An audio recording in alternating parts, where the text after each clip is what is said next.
The worst part wasn't that my sister married my ex. It was realizing I was the last person to find out. I didn't discover that all at once. It came in pieces, small details that didn't hurt on their own until they stacked up. The morning after I saw the photo, I went to my mom's house. I didn't tell her why. I told myself I just wanted coffee, familiar space, something grounding. She was in the kitchen, humming, flipping pancakes like it was any other Tuesday.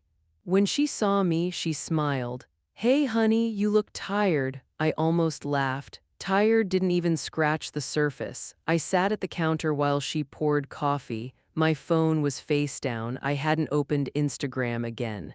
I didn't need to. The image was burned into my brain. We talked about nothing for a few minutes. The weather, work, some neighbor drama, then she said it, casually, like it was already old news. "So your sister and him seem happy." My stomach dropped. I looked up slowly.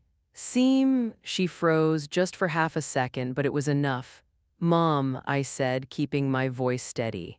"What do you mean?" She sighed, set the spatula down, and leaned against the counter. "I assumed you knew," she said. "They didn't want to make it awkward." I didn't want to make it awkward. I stared at her. "How long?" I asked. She didn't answer immediately. That silence, it screamed. "Mom," I said again. "How long?" She exhaled. "A while." A while, that's the phrase people use when the truth is worse than they want to admit. My chest tightened. "How long is a while?" She rubbed her hands together nervously. "They started talking before you and him officially ended things." Before, the word hit harder than I expected. "So you knew," I said quietly. She hesitated. "Not everything," she said quickly. "Just that there were feelings between my sister and my boyfriend while I was still with him." I felt something shift inside me then, not break, harden. "You didn't tell me," I said. She looked guilty. "I didn't want to hurt you." I almost laughed again because the irony was unreal. "You thought lying would hurt less." She reached for my hand. I pulled it back. "No," she said softly. "I thought it would blow over." Blow over, like betrayal has an expiration date. I stood up. Suddenly, I couldn't sit there anymore. "I need some air," I said. I walked out without my coffee. In my car, I finally opened my phone. I didn't go to Instagram. I went to my messages, and that's when I started noticing things. Old texts, old group chats, little reactions that suddenly made sense. A cousin who'd gone quiet around me months ago. An aunt who stopped inviting me to family dinners. A friend who once said, "You're stronger than you think," out of nowhere. They all knew, not everything, but enough. I wasn't just betrayed, I was excluded, quietly, strategically. My sister didn't just take my ex. She controlled the narrative. I remembered now how careful she'd been, how she never posted him until it was official, how she waited until the ring was on her finger. Until there was no way to question it without looking bitter, smart, cruel, calculated. I drove home shaking, not from sadness but from clarity, because this wasn't messy. This was managed. I sat on my couch and let myself feel it fully for the first time. The rage, the humiliation. The way my own family had decided what I could and couldn't handle.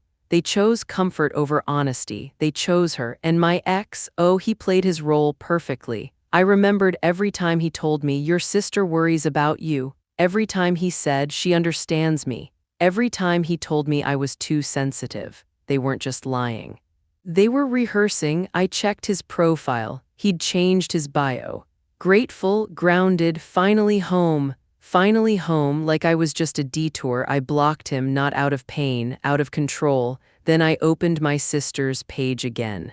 She'd posted a story, a champagne toast, her hand, my necklace sparkling under the lights. The caption read, "New beginnings, clinking glasses." I screenshotted it, not to share, to remember.